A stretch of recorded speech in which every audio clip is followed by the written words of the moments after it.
Welcome to the Gems Podcast with Shom, where we celebrate hidden gems and give them their shine.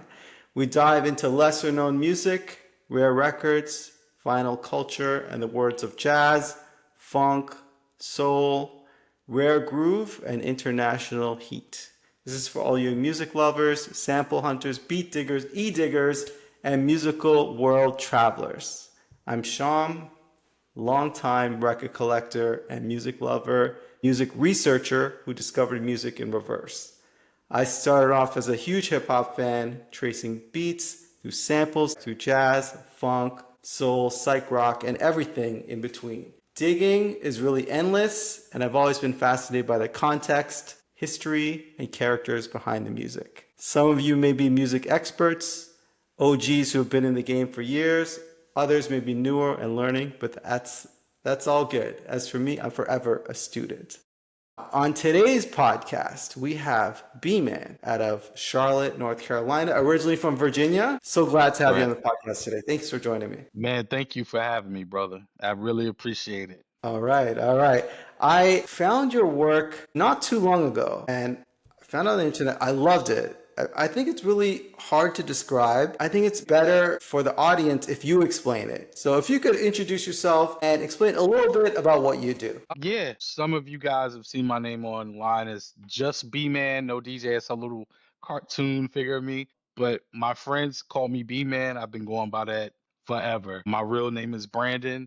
I'm a DJ, remixer, music lover. I'm a babysitter during the day, husband, just a music lover, man. I just love music. And I think this thing is me trying to show people that every idea comes from somewhere, usually. Even the songs that you don't realize that it's an idea from somewhere else. 9 times out of 10, it came from somewhere else. So my thing was, how can I take samples and put them to a video? Because I would be out at, say a brunch and I play samples out. So if I would speed up the pitch to match the song, sometimes it didn't make sense or it sounded really weird. Like I'm like, all right, I got to make this mix first, then I got to speed up the pitch. So, I sat down like 2019, 2020, especially during the pandemic. I had nothing but time. And I said, how can I make this one file so I'll know what it will do when I'm DJing out or playing it out? So I did that. I'm like, okay, I got that down. Now I kind of fought with myself. I'm like, how can I show people what I'm doing? I think this is cool. Either people are really going to like it or they're going to think I'm a complete weirdo. So I can't remember the first one I put up, and people gravitated towards it, and they thought it was pretty cool. So I'm like, oh, I'm not a weirdo after all. So kept doing them, and here we are. I really love it. You got great taste in music. You definitely have Thank an you so much. ear. Thank you. I came across your work not too long ago. For the listeners, it's July 2025. So I came across your work only a few weeks ago when you Okay. did an edit showcasing a clip song, So Be It. Oh, okay. All right. Yeah. And I mean, at the time of this recording, that song is not out yet. Even when you made the edit, I mean, it was only a snippet released on the internet. And Right. firstly, it's a banger of a song, super hot, and a lot of response to that song. There's a lot of Clips fans out there, and there was a time where I heard the song, and then had to be within 24 hours. I saw your video, like couldn't have been Wow. very long, and Wow. the transition, the flipping it, the visuals, it blew my mind. It enhanced my appreciation for the Clip song. So Wow. you Wow. are That is so. You're doing something right. So how are you doing this so quickly? And like, what are you using to do it? Because you used a bit of creativity. You didn't just play the original and play the clip. You started flipping it, going back and forth. It's like you're remixing it with visuals. It's pretty sick. So how are you doing this and how are you doing so quickly? Um, my process, I would say, is when I hear stuff like that, um, I use websites, I do research. That one I had like a Indian, I don't some people get on me, but it's like Hindi or whatever. It was like samples, and I heard that sample before, So immediately when I heard it, I'm like, oh, that's on that mix, da da da da. So I figured out what the song was, and basically what I do is I use Ableton. Um, I use Ableton, and I get the base BPM. I say, hey, this is 100 beats per minute, and then basically I kind of make an instrumental in my mind, listen to the song while it's rapping, and I'm taking the pieces from the sample, taking it from there, putting it there, and putting it back together again. So once I put it back together again, beat wise, then I have to recreate the drums and make it sound like the instrumental, because everything you hear up to the vocals is me remaking the beat. Um, Crazy. yeah. So I have like all of those transitions, I have to like literally reprogram everything. It's no instrumental, it's me remaking the beat. So once I did that, then it's like, okay, let me go back to the sample and start it randomly in the middle where people won't kind of expect what's coming, and then lead up to the sample and then chop it. Like, okay, here's the part they took.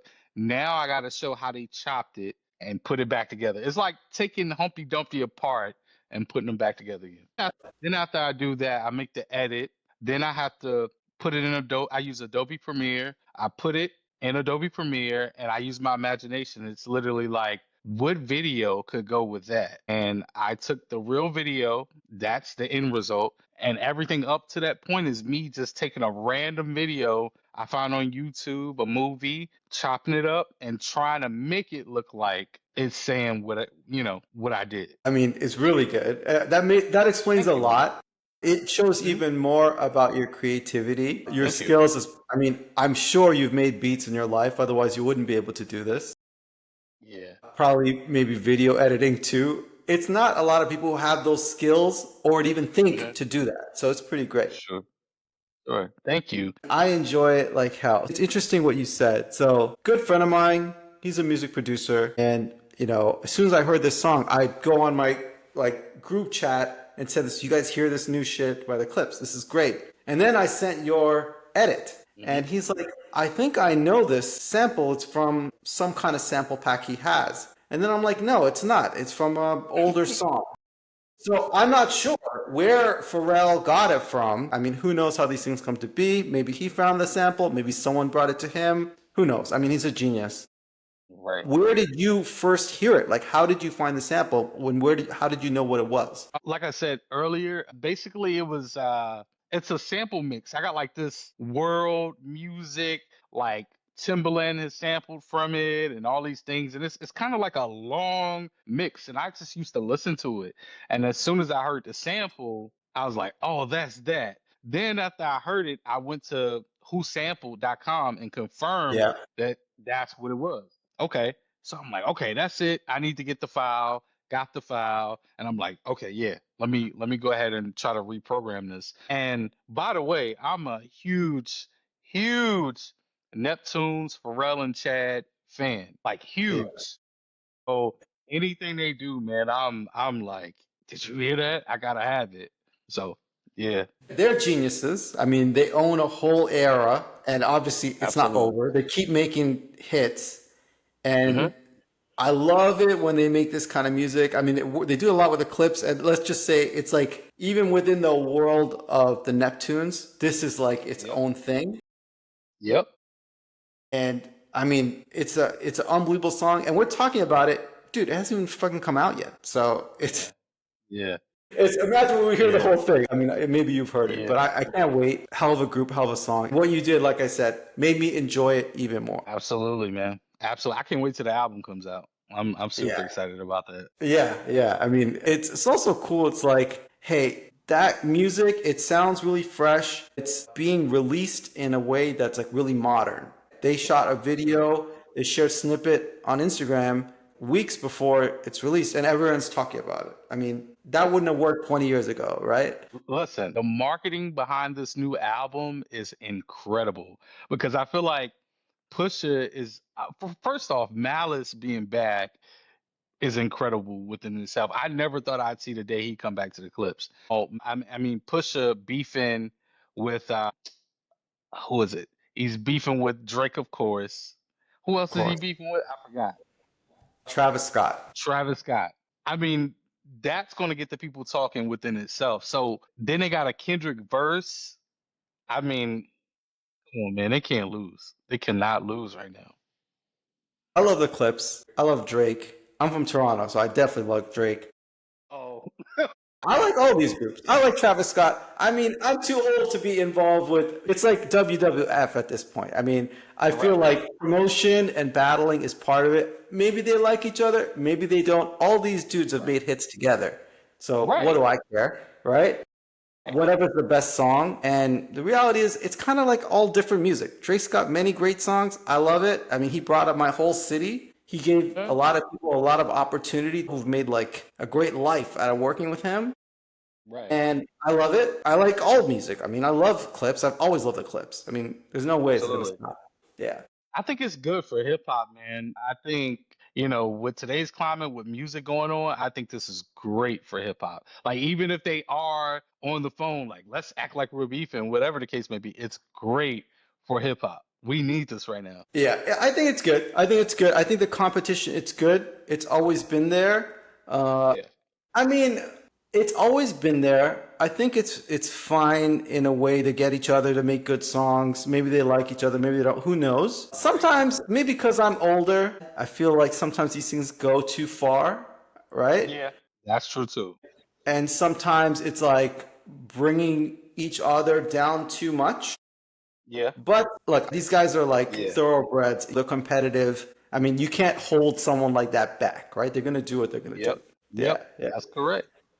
yeah. So, how did you develop your ear? Like, you obviously have a great taste in music. You know about samples. You make beats, edits, everything. How did you first kind of like get exposed to this layer of music? Because you're not a regular music fan. You have advanced taste, advanced knowledge. How did you learn about samples and older music? Well, thank you for that comment, first off. You know, I always attribute my love for samples. It's kind of weird and it's gonna tell my age. I'm 36. I always loved music.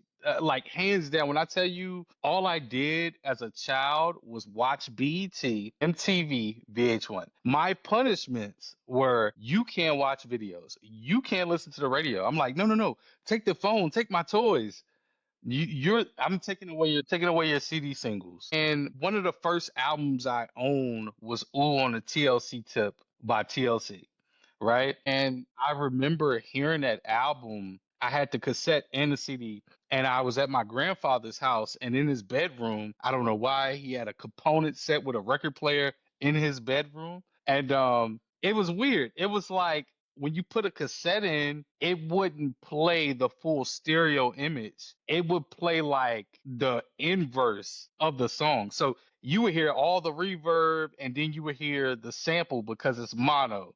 When they made beats back in the day, everything was on one channel. So all the stuff that you're supposed to hear, you wouldn't hear that. So I was fascinated with that. I'm like, why does it sound like this only in his, component set? And I remember it was a song called This Is How It Should Be Done off of TLC's on the TLC Tip album. And it had, I think the name of the song is The Impressions Moving On Up.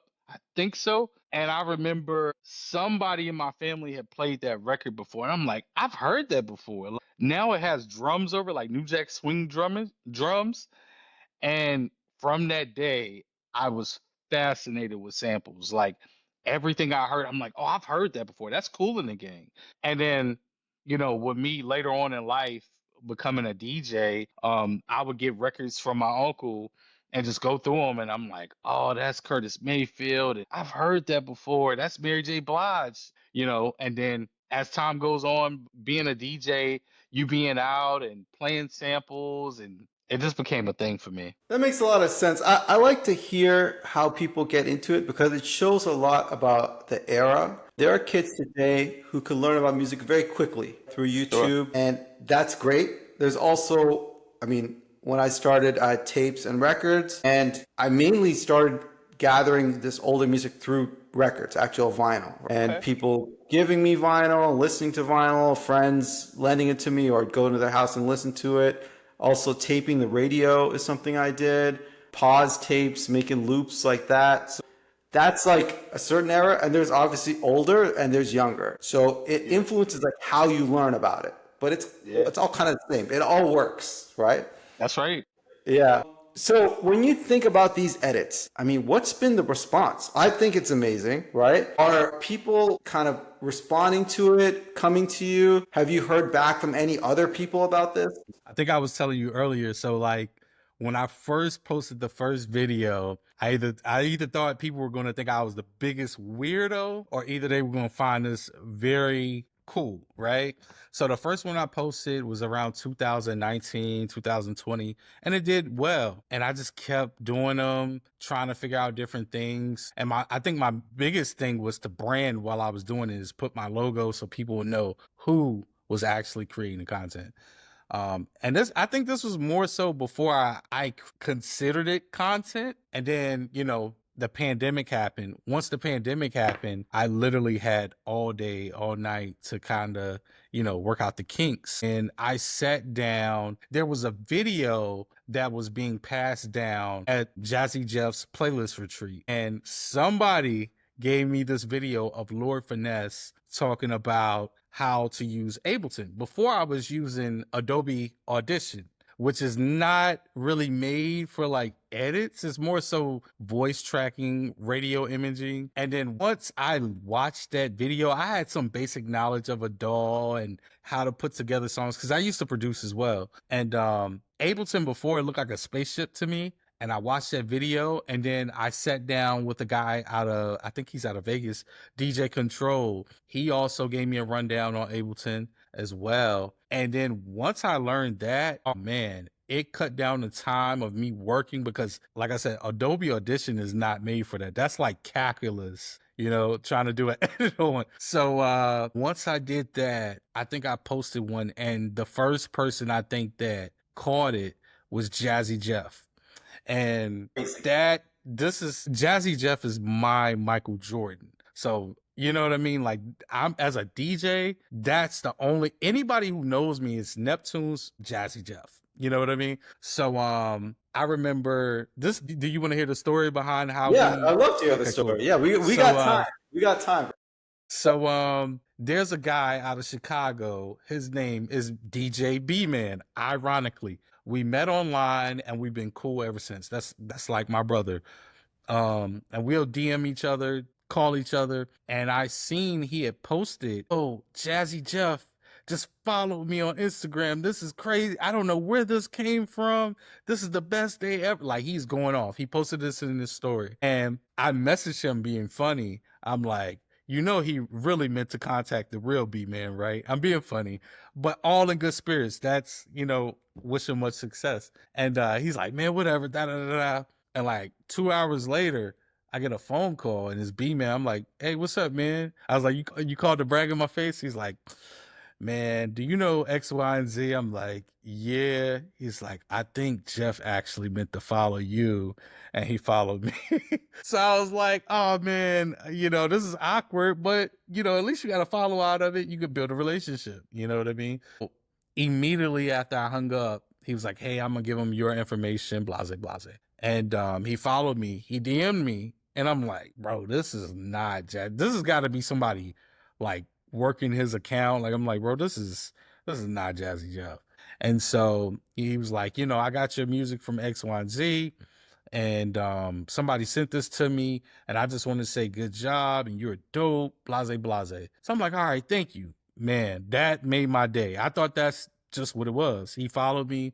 I'm like, "All right, whatever." Then I started posting more videos. He liked them. And then one random day, he's like, "Hey, by the way, did I give you my phone number?" And I'm like, "What?" Like, and That's he's like, sick. "Here's my number." We had a conversation via text, and I'm literally like, I'm still not convinced that it's Jazzy Jeff. Like, I'm like, that's not him. Like, it's gotta be somebody playing with me, or it's not really him. Until I met him in person. He came to Charlotte. I had met him before multiple times, and he came to Charlotte. And that morning, he was getting on a plane. He's like, "Yo, heading out to Charlotte. What do you need for tonight's show? I'm performing." I'm like, "What?" I'm like, "What do I say? Do I say, tickets?" He's like, "Yo, just let me know." And gave me tickets to his show, and we met backstage, and it's been a relationship ever since. He's been like a big mentor to me. So then it went to Questlove and Timbaland and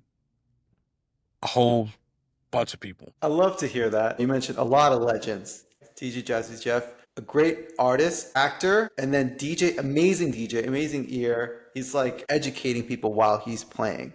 Right. And he's been good for so long. It's like I'm still a fan to this day, and it's so amazing. You got to connect with him. I love that story. Literally, he was the inspiration for me to really do it, and he was the person that I was trying to impress. So it's really weird the way it worked out because I feel like that doesn't happen too often. That's like trying to impress Dr. Dre, and you're like, yo, one day Dr. Dre is going to hear this. And then he hears it, and, you know, it's like, wow, that's what happened to me. Like, I literally was like, yo, if I do this, maybe one day I can go to the playlist retreat, which is, do you know about the Yeah, I've playlist heard of retreat? it. Yeah, and that was my whole thing, is kind of like, let me show him what I can do.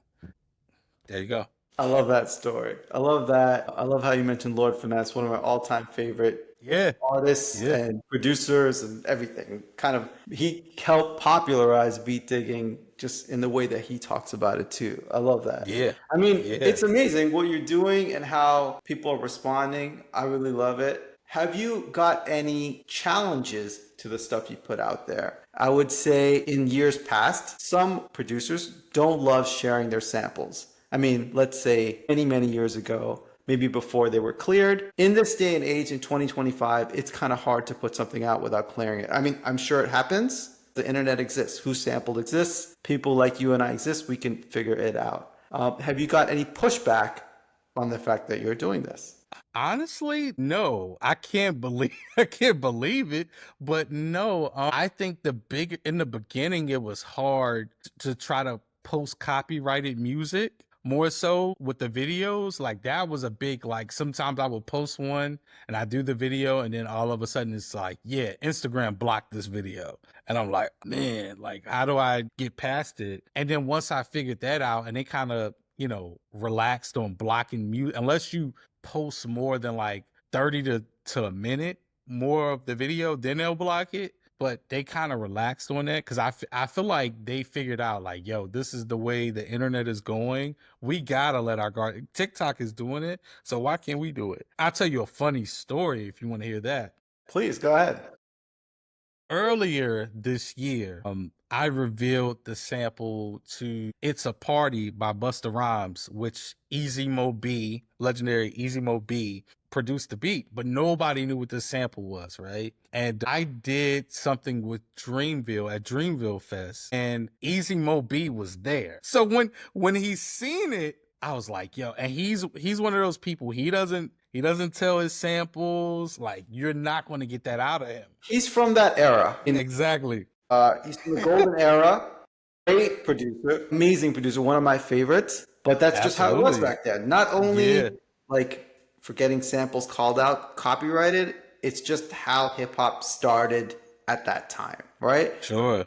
Not how it is today, but I understand his perspective. Right. So when I seen him, he looked at me like, I never met Easy Mo B a day in my life, but I'm a huge, huge fan. And when he seen me, he looked at me like, I know that guy from somewhere. And then he looked off. I'm like, you know what I mean? Like, so when he was out, he went outside to smoke a cigarette. And I was like, yeah, I gotta tell him, man. I just walked up to him. I'm like, hey, man, I'm a big fan and da da da da. And I'm like, I don't know if you've seen the video, but I'm the guy that put the "It's a Party" sample to video. He's like, yo, that's you. And I'm like, either this is gonna go really good or really bad. So he's like, bro, he's like, yo, like you killed it. He's like, when I seen it, I literally stepped away from my phone, like, oh my God, I'm about to get sued. You know what I mean? He was like, but kudos to you. He's like, bro, I'm a fan. And he followed me. But in my mind, I'm thinking like, bro, he's gonna give me a black eye. Like, this is gonna be crazy. You know what I mean? I'm sure he's a great guy. Sure. And I don't know anything about him. When you think about that era, when you think about the 90s era, there was a lot of reasons why people didn't share samples. I mean, there's all kinds of music that was not cleared, right? I mean, I don't think they cleared much at all. Yeah, so I'm glad that happened. I'm also glad all these legendary producers are recognizing what you do. Yeah, man, it's a blessing. I like what you put out there. Thank I you. mean, a lot of people enjoy it. I enjoy it. What are you looking to work on in the future? I mean, you give people a lot of joy through this. What are you kind of like in your mind if you were to think in the future, what kind of work would you like to do? Eventually, I want to do content for bigger brands and, you know, maybe a Who Sampled and whatever, and put out content for them. Or, hey, man, I'll take a job at Netflix and cutting up, you know, whatever commercials. I really want to get into video editing. And a lot of people think that this is something I went to school for. It's literally me kind of breaking the machine and trying to figure it out. I don't know what I'm doing. You know I'm what you're just trying to doing. figure it out, man. Like I don't, and that's the wild part. So I think, yeah, getting brand deals and getting different, you know, machines behind me to push this content, because I feel like, okay, most of the stuff that I do is older hip hop. So I feel like we need to celebrate these artists. It's not about like, let me just reveal the sample. It's to show the young artists, because I feel like where music is now, they're not, I'm not, no shade to the younger producers, but they're not as creative and they have more technology than these cats had in the 90s and the 2000s. So I'm like, look at where music is now. Look where it was then. We're still playing these records, and look how they took this little fragment of music and turned it into that. I want to inspire the youth more so than anything to make better music and be more creative versus taking this is how we do it and looping it and putting some trap drums over it. You know what I mean? So Yeah. that's Right. that's kind of where I'm at. Firstly, I enjoy it. I think you will influence others, not only kind of older, but younger too. And what you mentioned about working with other brands, bigger brands, I see that in your future, right? I mean, you're very good at this. And it's not only the technical part that you're good at, it's having the ear, having that taste. That's not so easy to find in this world. So I think that's pretty great. Thank you so much, man. I surely appreciate that. You mentioned you grew up in VA, in Virginia. Mm, yeah. I feel like some of the listeners for this may be international as well. So I'll say the full phrase. You grew up in Virginia. What are some of the things that you listen to that were local, that are unique about the area? Because Virginia has such a rich history kind of going back, people moving from New York to Virginia, and obviously has some of the biggest and greatest producers of all time from there, and Sure. some of the most original too.